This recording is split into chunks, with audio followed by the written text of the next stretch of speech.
usar na nossa prática diária, para nós usarmos na nossa prática diária, para facilitar o nosso entendimento, entendimento com o paciente, com a doença e melhorar a qualidade de vida dele, certo?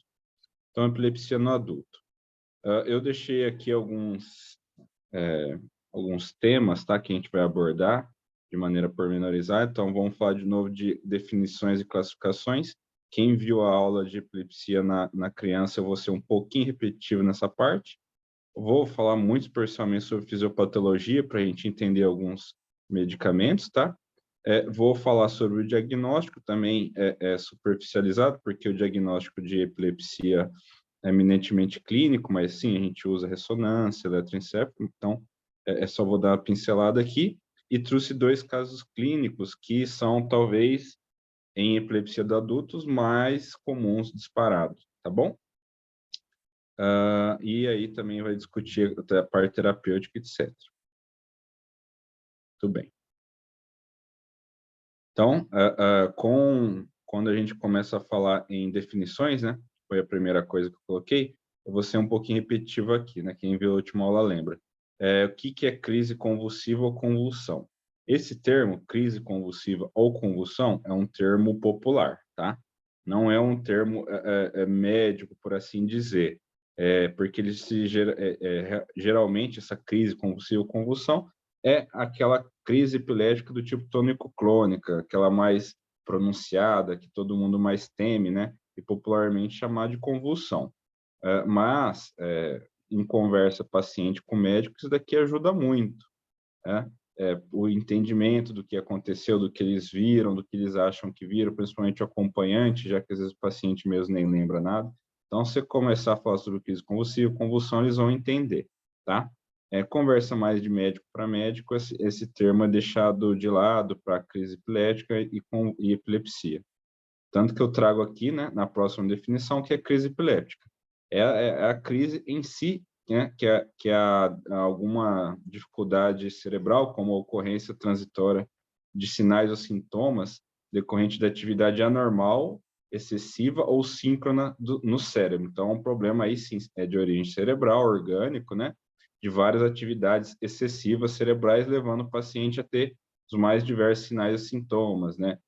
Talvez o mais comum e pronunciado é aquela crise tônico-clônica. O paciente perde o nível de consciência, geralmente cai ao solo e começa a ter movimentos tônicos, né, de enrijecimento de todo o corpo, e logo depois a parte clônica, ou seja, de repetição de movimento, né, geralmente flexão e extensão. A epilepsia em si é quando o paciente tem crise epiléptica, pelo menos uma, né? E a chance desse paciente ter uma nova crise é acima de 60%. Ou seja, esse paciente tem uma doença, né? É chamada epilepsia. Essa epilepsia é um distúrbio cerebral que que leva ele a ter predisposição persistente em gerar crise epiléptica. Então, o que é isso?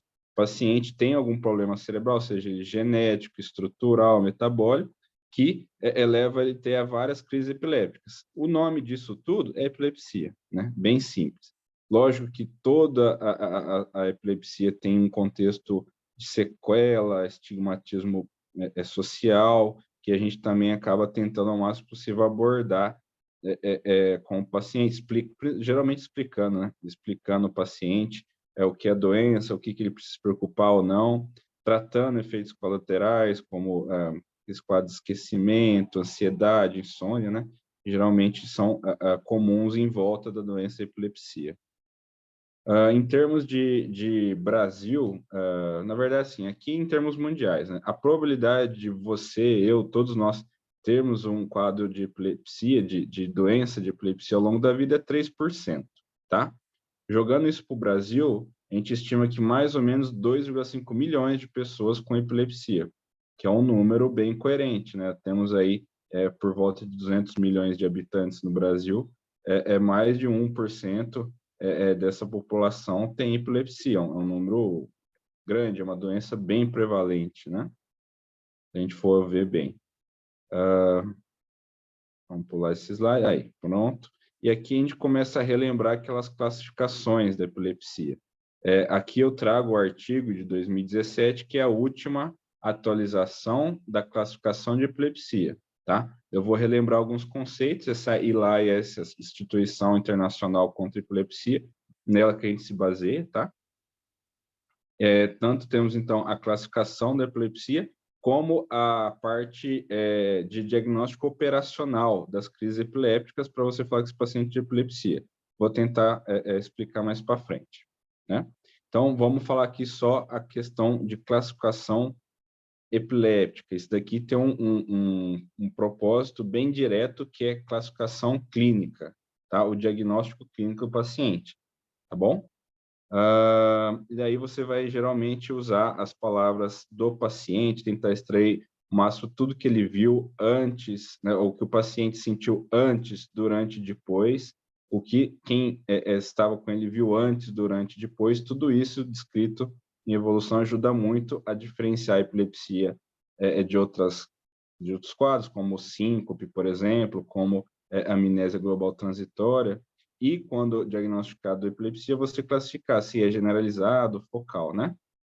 Como, por exemplo, aqui, então, esse é o quadro geral do que a gente faz com o paciente durante a consulta. Então, você chega para o paciente, nesse primeiro quadro azulzinho, e tenta tirar o tipo de crise, né? Obviamente, aqui talvez você já tenha diagnosticado ele como epilepsia, você tenta diagnosticar o tipo de crise, se ele é focal, se é generalizado, ou, e boa parte das vezes acontece, o tipo de crise é desconhecido, o paciente é encontrado em via pública, encontrado no outro dia de manhã, já todo urinado, com sangue na boca, e ele todo lá com pós-ictal, ninguém vai saber que tipo de crise que é. Então, a gente coloca nessa desconhecidas. Por quê? Com o tipo de crise, automaticamente a gente sabe que tipo de epilepsia é. Se o paciente tem tipos de crises focais, então ele tem uma epilepsia do tipo focal, e aí vai impactar muito o tratamento, como, né, bem lembramos. Se esse paciente com crises focais, por exemplo, você coloca dentro de um contexto de comorbidades, talvez você consiga chegar no quadrinho verde, que é de síndromes epilépticas. Isso acontece mais em criança, tá? Em adulto, raramente a gente sai desse quadrinho rosa de tipo de epilepsia. Tenta, lógico, colocar as comorbidades em volta dele e pesquisar a etiologia dessa crise epiléptica, se ela é estrutural, genética, infecciosa, metabólica, autoimune ou desconhecida, onde, infelizmente, reside ainda a maior parte dos diagnósticos etiológicos, junto com a parte estrutural, né? Pós-AVC, por exemplo. Tá? Então, por exemplo, os tipos de crise, né? Tem a crise generalizada, onde, na verdade, esse paciente, não é que ele tem uma crise em todas as células corticais bilaterais, não. É um circuito exato que esse paciente vai ter. Então, por exemplo, em algum ponto, nesse circuito, algumas células vão estar hiperexcitadas, e aí, de maneira bem objetiva, essa excitação vai ser muito rapidamente difundida para os dois hemisférios cerebrais. Então, um foco que rapidamente se difunde. Isso é a epilepsia, né? A crise epiléptica generalizada, tá? Isso é importante porque esse paciente que tem um foco de crise e rapidamente generaliza, né? Ele tem alguns mecanismos de inibição dessa generalização, vamos dizer assim, aquém do esperado. Então, esse tratamento, esse paciente precisa ter uma visão mais ampla, né? Por exemplo, a crise, aqui são vários focos, né? Por exemplo, a gente vê aqui no lado esquerdo o circuito e no lado direito o circuito envolvido no metabolismo cerebral. O que ele causa, né? Então, você pode ver que a parte mais azulzinha é onde o metabolismo cerebral está mais diminuído, e a parte medial onde ele está mais tá aumentado, por assim dizer. Então, você descobre aqui o porquê que o paciente perde, né, nível de consciência. Toda a parte cortical dele não está conseguindo funcionar, né? Até o fluxo cerebral ali está alterado. E aí a gente começa a ver que vários desses focos acontecem e o circuito, que é essa linha verde, continua permanecendo. Então, às vezes o paciente pode ter mais de uma crise, né? Aquelas crises reentrantes que fica meia hora, às vezes precisa até ser entubado, tá bom? E tem as crises focais, que ela tem aquela mesma origem, né? Um grupinho de células que se hiperexcita, porém, os mecanismos que inibem essa propagação estão bons. Então, ela tem só aquela crise focal, às vezes motora ou parada comportamental, né, que em criança a gente chama de de crise de ausência, por exemplo, né, do tipo parada comportamental. Então, tem muita coisa aqui que a gente começa a entender e o porquê que o tratamento é diferente. Então, é um foco que fica só ali, né, só fica ali e, em um segundo momento, em alguns pacientes a gente vê que começa focal e generaliza bilateral. E é isso que acontece. Então, um circuitozinho só generaliza para o lado contralateral. Tá? Essa é a ideia das crises focais e generalizadas. E a classificação 2017 pede para a gente colocar o nome e sobrenome disso. Tá? O que isso quer dizer? Por exemplo, o paciente tem uma crise que começa focal, né? Só que daí você tem que falar se essa crise é motora ou não motora. Então, é motora, tá, fica com o membro superior tônico. Ou é não motora. Não, ele fica com um formigamento num pedaço do corpo, mas ele fica só naquele pedaço do corpo, naquele braço, por exemplo, né? E aí você também coloca se o paciente é perceptivo, né? Se aware, ou desperceptivo, né? Quando a parte de consciência dele impedida. Então, você pode falar nesse paciente, por exemplo, um paciente na sua frente com uma crise focal não motora perceptiva. Então, ou seja, ele fica acordado durante todo o período da crise. A crise ela é só sensitiva, parestesia no membro superior direito e dura por 2 minutos. Pronto, você acabou de me descrever. Ou, em algum momento, esse paciente fala que tem essa crise e ele acaba perdendo consciência e tendo crises tônico-clônicas. Daí sim, é uma crise com início focal, perceptiva, não motora, porém... Opa, cliquei sem querer aqui, peraí. E aí sim, ela fica bilateral tônico-clônica, que é o último quadradinho do início focal, né? Ou, aí sim, no quadro do meio, o paciente tem, desde o início, um quadro generalizado, motor tônico-clônico, ou só motor tônico, ou só motor clônico, ou só motor do tipo só motor do tipo atônico, né, quando o paciente fica todo molinho lá, e também generalizado não motor, que o principal é a ausência infantil, né, ou a parada comportamental no adulto, tá bom? E, como eu já disse, tem esse início determinado, né, não, assim, desconhecido, paciente encontrado daquele jeito, já em pós-equital. Então, você acaba colocando aqui que é melhor do que ficar sem classificação, perfeito? Só aqui para deixar claro o que eu estava falando, né? Nos inícios focais, então, tem o aware, né? E o impaired awareness. Então, o paciente ele fica perceptivo ou desperceptivo. E aí você pode colocar que é um quadro motor, de automatismo, atônico, clônico, espasmo hipercinético, que o paciente fica movimentando os braços e as pernas de maneira irracional ali, sem nenhuma coisa, sem nenhum propósito específico. Mioclônica, ou seja, começa a ter alguns espasmos musculares, e tônica, né? O paciente fica lá todo enrijecido, tá? Então, a parte não motora seria mais transtornos sensoriais e comportamentais, tá? Cognitivo e comportamental. E a tônica, a generalizada tem a parte motora, que é tônico-clônica, clônica, do mesmo jeito do que a focal, né, parte motora. E a não motora fica mais num quadro de parada comportamental e de ausência quando é criança, tá? Parte desconhecida, a gente, quando muito, consegue falar se em algum momento ele teve tônico-clônico, mas a parte desconhecida, a gente é difícil, né, terminar a classificação. Às vezes precisa de tempo, outras consultas, etc. Daí você coloca epilepsia de início desconhecido. É mais fácil, né? Alguns termos que a gente não usa mais, tá? Desde essa classificação 2017.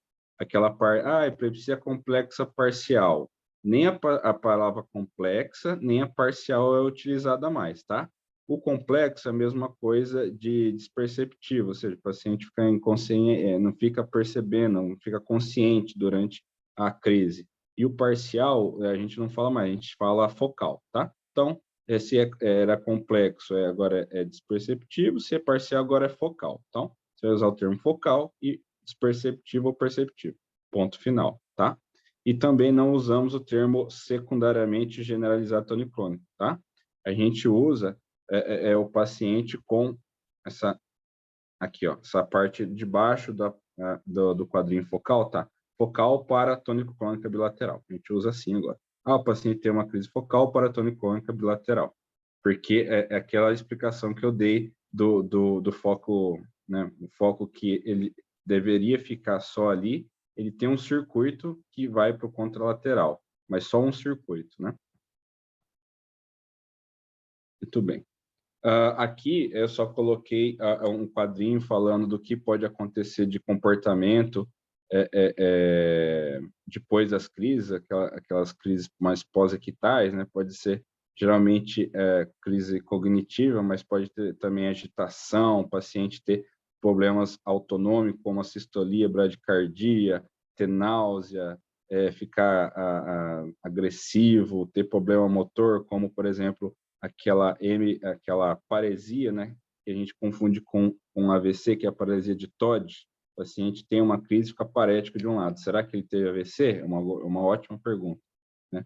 Se até ali, nas próximas minutos, horas, o paciente ficar melhor, acabou, provavelmente é uma paresia de Todd, mas a minha dica é mandar urgente para um ponto-socorro no hospital terciário fazer um exame de imagem nesse paciente, tá?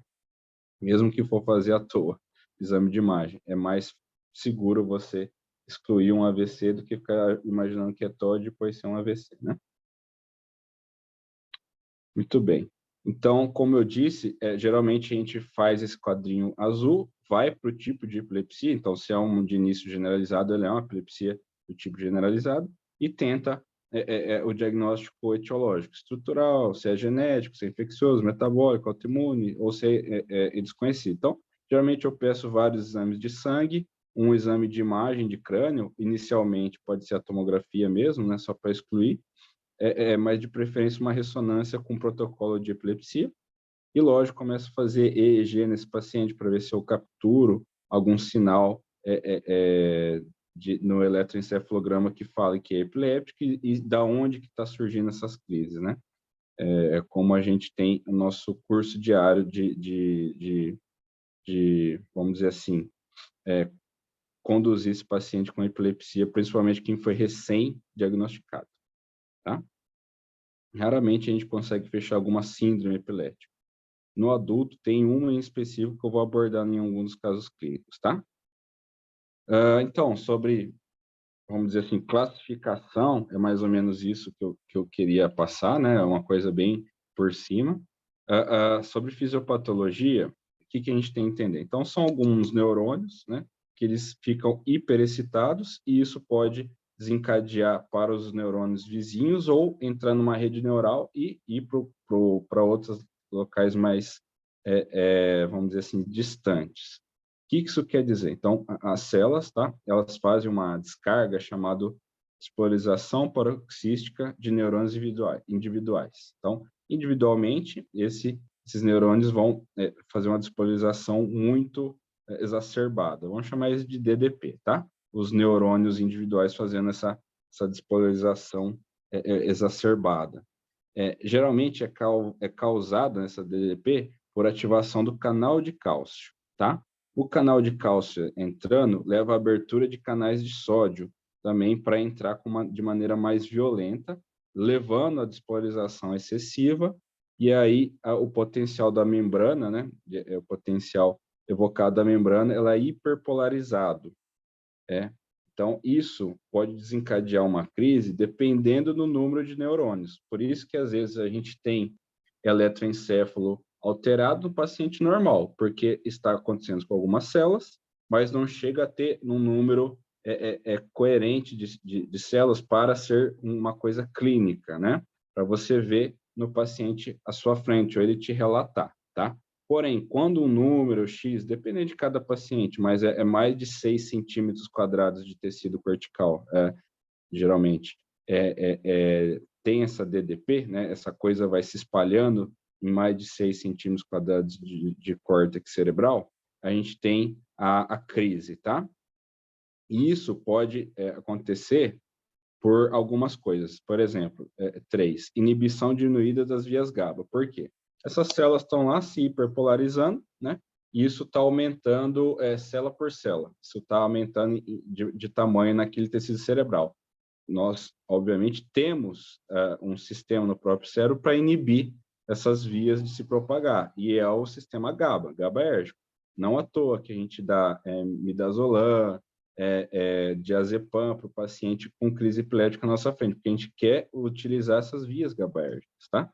E provavelmente, se esse paciente está tendo crises, essa via está com uma inibição diminuída, seja lá por quê, alteração genética, estrutural, metabólica, né?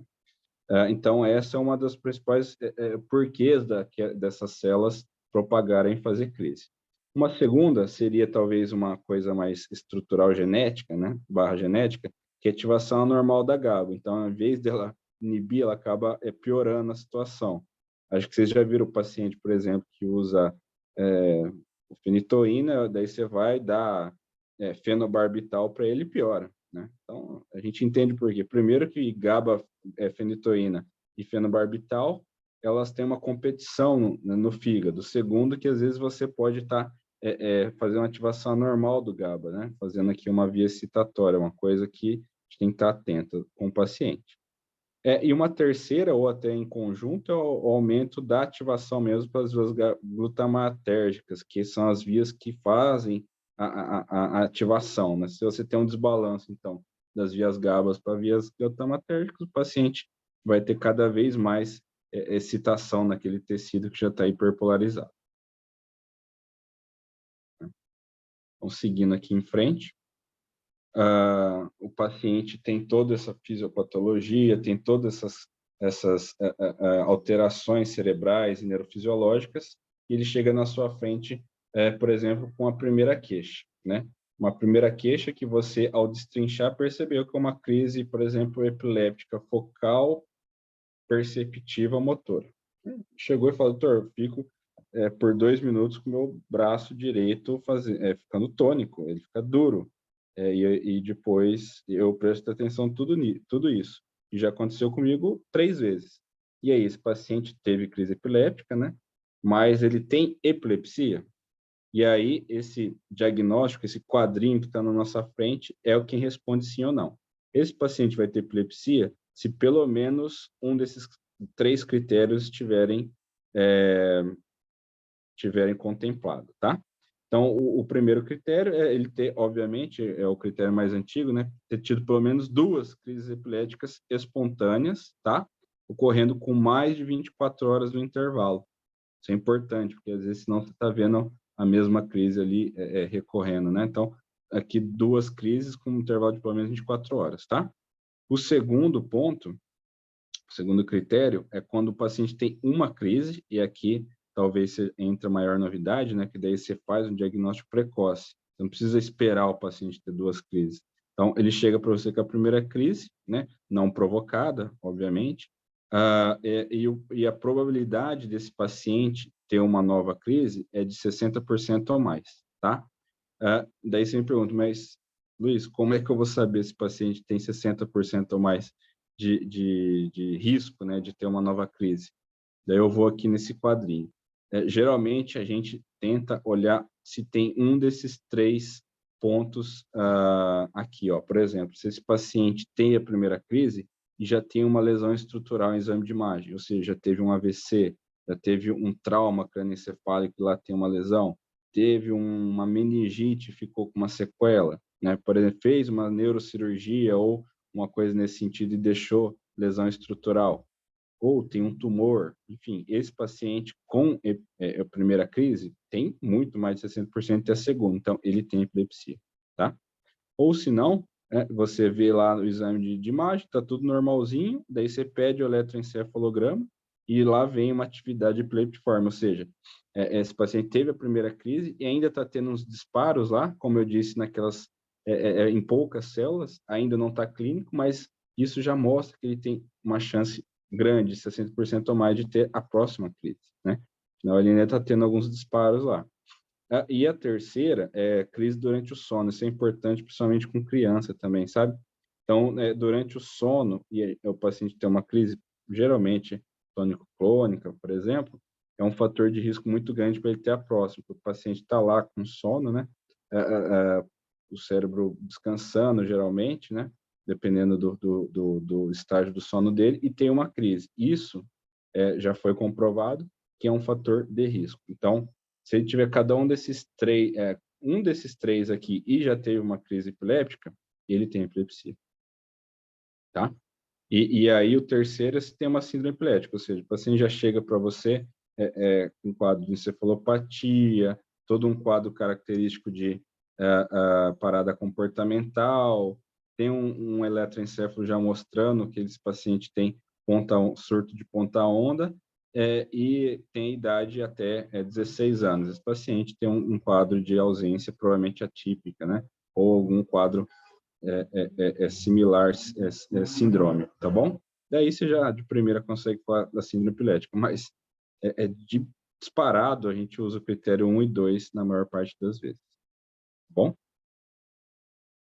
Tá, vamos pegar tudo isso que a gente falou e colocar num caso clínico, tá? Esse daqui é de um livro de caso clínico de epilepsia que eu aprendi com ele e levo ainda para os meus residentes quando tem oportunidade, tá? São casos bem ilustrativos.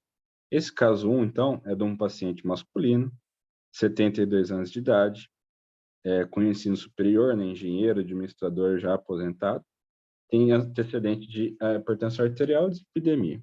Ele apresentou nos últimos 2 anos episódios de alteração da percepção do meio ambiente com duração de 2 minutos, sem manifestação motora, seguindo então para um quadro de confusão mental que dura até 1 hora.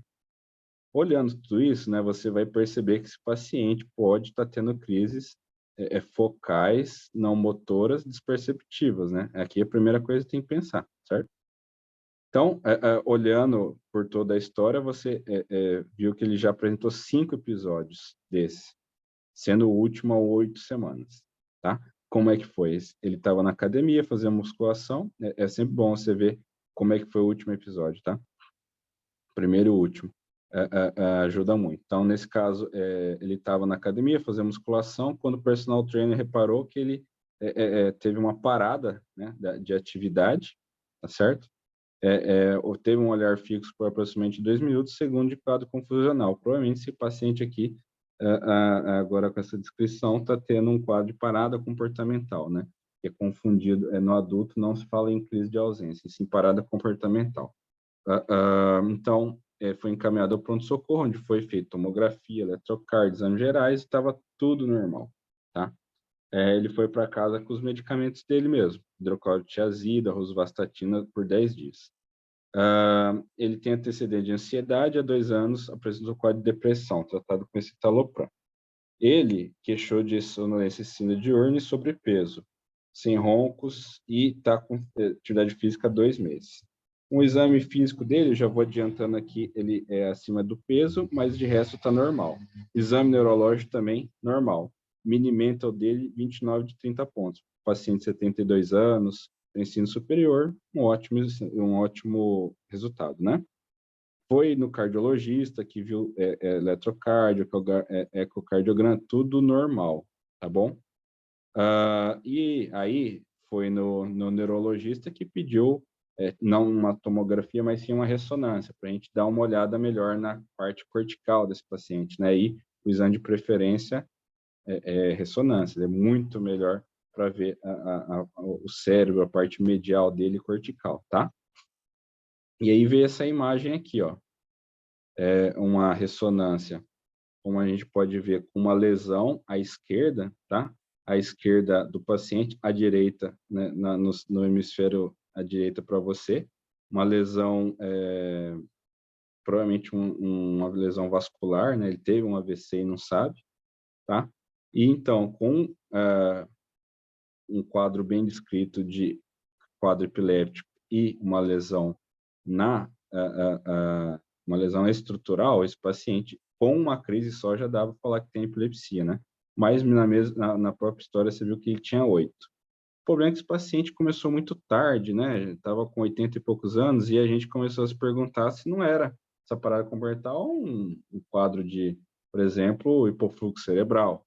Daí a gente pediu a avaliação do cardio, né? Como você pode ver, está tudo normal. Veio essa imagem na ressonância e essa daqui no eletroencefalo, mostrando que tinha algumas descargas mesmo, bem inespecífica, mas tinha. Então, o que esse paciente foi pensado? Crise focal desperceptiva, síncope cardiogênica, amnésia global transitória. Já pelos exames deu para perceber que não fazia muito sentido ser síncope cardiogênica, toda a parte cardiogênica dele estava normal, e essa amnésia dele durava 1 hora, quando a amnésia global transitória dura 24 horas, geralmente. Então, só na parte clínica, a gente ficou com o maior diagnóstico diferencial aqui, que é uma crise epiléptica, né? Muito bem, o que a gente vai fazer com esse paciente? Provavelmente tentar tratar ele. E aqui eu coloco esse quadro dos medicamentos de escolha para determinados pacientes. Por exemplo, em adulto normal, né, o que temos de classe 1 para iniciar o tratamento, caso seja um quadro focal, né, é carbamazepina, né, no level A, aqui, ó, no estágio A.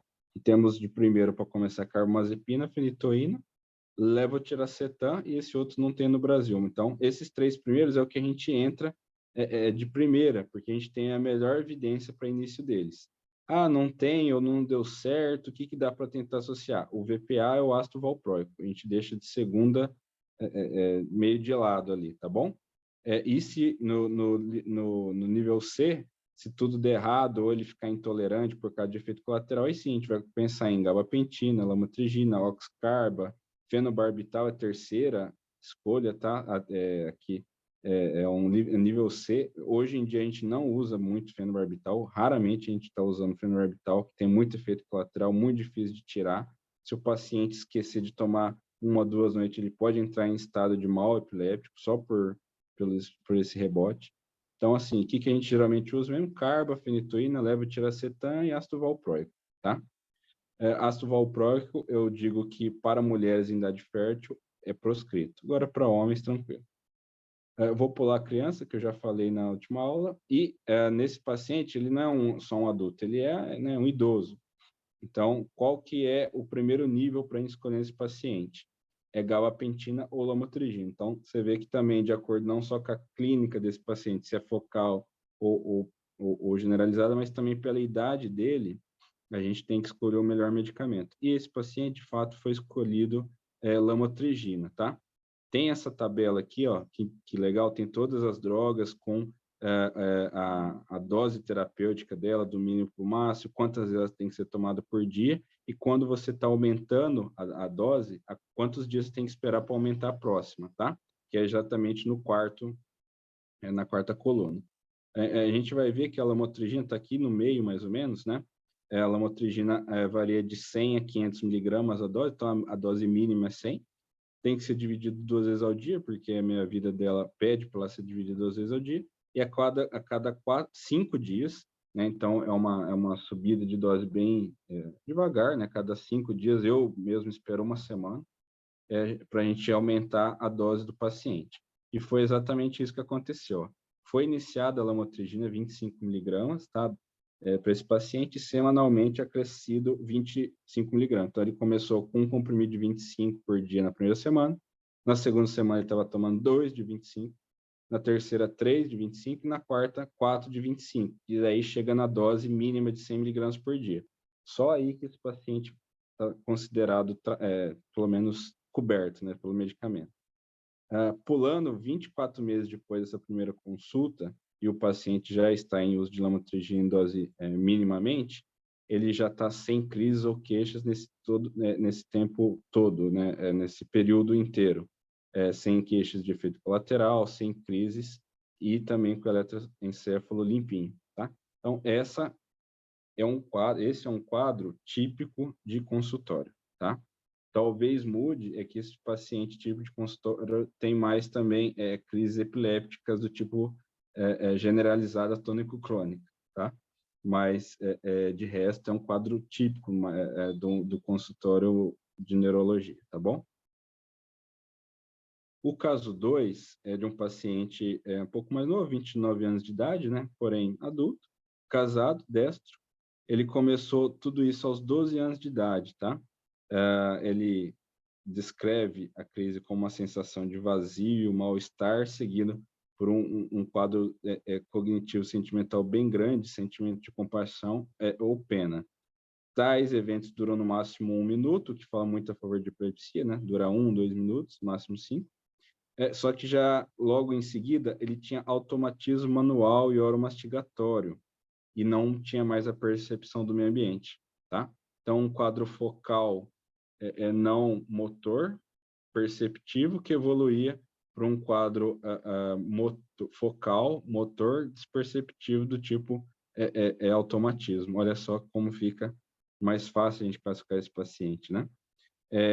No início, lá nos 12 anos, ele tinha a frequência de 4 vezes ao mês, tá? Houve também relato de crise generalizada acontecendo 1 vez ao mês. Esse paciente tem 2 tipos de crise, tem tônico crônico envolvido. Desde o início do quadro epilético, referiu que nunca passou mais de 2 meses sem crise, né? Olha só que caso complexo, difícil. Esse paciente foi encaminhado para o Hospital de Campinas pela refratariedade das crises e ele já fez diversos medicamentos, fenobarbital, carbamazepina, clobazam, valproato, tudo, né? Nível A, nível B, nível C, e nada controlou. Nesse presente momento que a gente está discutindo o caso, ele está em uso de carbamazepina 800 miligramas, tá? Se você voltar para aquele quadro lá que tem todos os medicamentos, com a sua dose mínima e máxima, já é uma dose bem coerente, né, de carbamazepina. Valproato 1 grama, lamotrigina 200 miligramas e clobazam 40 miligramas. Ou seja, ele está com 1, 2, 3, 4 medicações em doses otimizadas, porém, ainda queixando que tem 2 ou 3 crises mensais, tá? Daí, diante disso, a gente começou, né, tem que ver esse paciente melhor, pedir, se não foi feita ressonância, fazer ressonância com um protocolo de epilepsia, tem que fazer exame de sangue, eletroencefalograma, seriado, ou se não até, em alguns pacientes, a gente tenta pedir o vídeo eletroencefalograma de 24 horas, né, mas tem que ficar internado para isso, é muito difícil a gente conseguir para muita gente. E na ressonância, realmente percebeu que esse paciente tem um problema estrutural, tá? Ele tem, nessa setinha direita, tá vendo essa parte branquinha na região mais medial do cérebro? Exatamente uma esclerose hipocampal, tá? Que depois de uma doença estrutural tipo AVC, etc., ou tumor, é a segunda causa mais comum, uma das causas mais comuns de epilepsia no adulto, e principalmente com farmacoresistência, tá?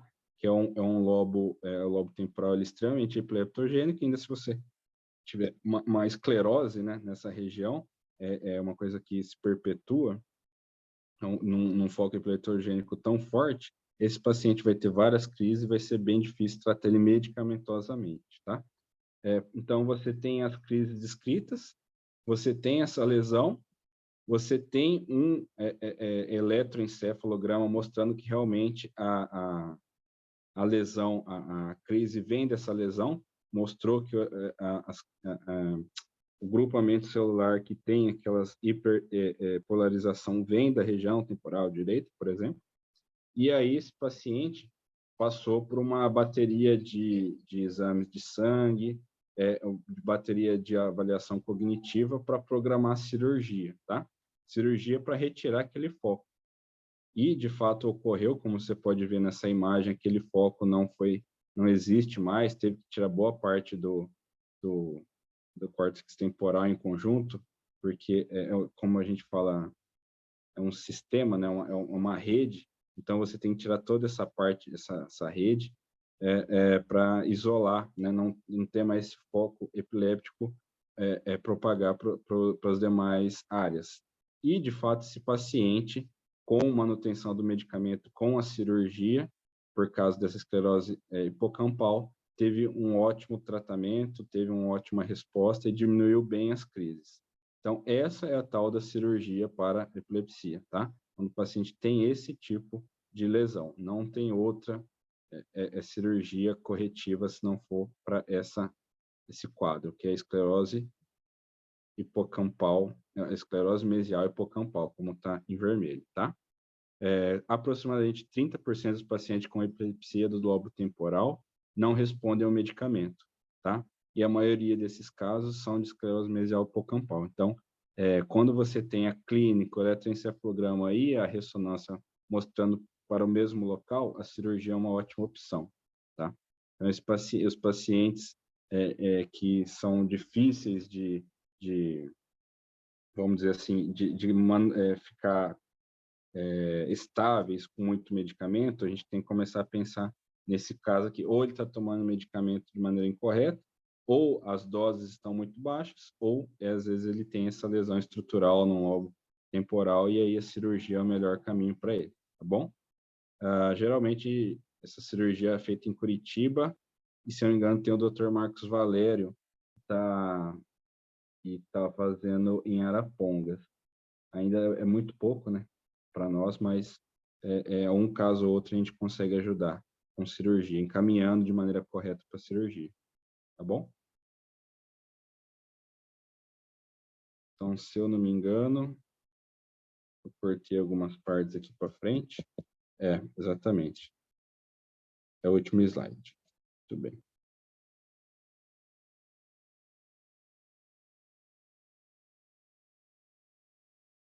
Aqui, então, eu encerro a apresentação. Eu tentei fazer relembrar os conceitos de classificação de epilepsia, um pouquinho de fisiopatologia diagnóstico e mostrar dois exemplos que talvez seja 90% que a gente vê no consultório. Aquela tabelinha azul de escolher o melhor medicamento pela idade do paciente, nível A, nível B, nível C, eu uso e todos os neurologistas usam, tá? Fica à disposição para vocês também. E aquela outra tabela maior com todos os medicamentos e as doses mínima e máxima, também vou deixar disponível aí para vocês, porque eu vou mandar esse slide no grupo, tá? Para ser repassado. E agora eu abro abro o áudio aí. Quem tiver alguma pergunta, alguma coisa, estou à disposição.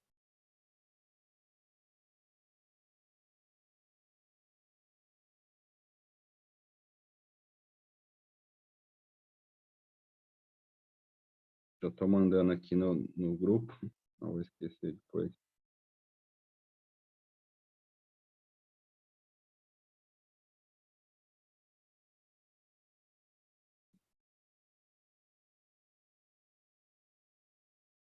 Alguém, alguma pergunta sobre a aula? Algum paciente também de epilepsia que está tendo, você está tendo alguma dificuldade no dia a dia no consultório, né, na UBS, também fica à disposição, tá? Não só aqui, mas também no grupo de WhatsApp.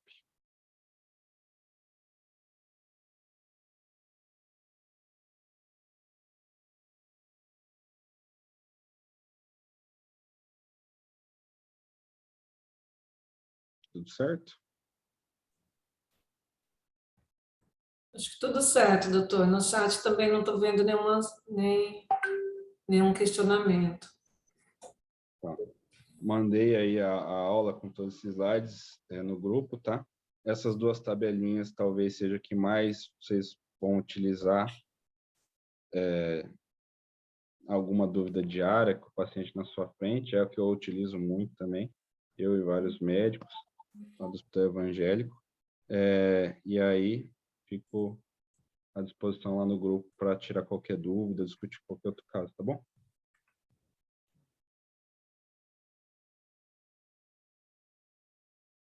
Tudo certo, pessoal? Então, eu deixei a lista de presença, disponibilizei agora para que vocês assinem.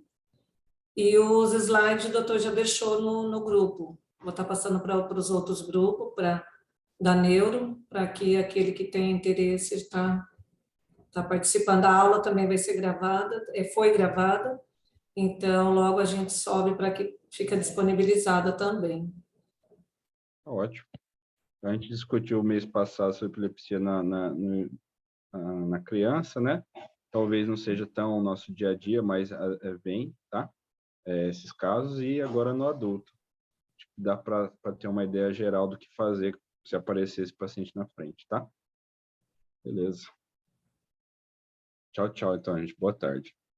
Certo, doutor. Uma boa tarde para todo mundo. E ficamos à disposição também. A Escola de Saúde agradece a presença do doutor, a presença de cada um. Tchau, tchau.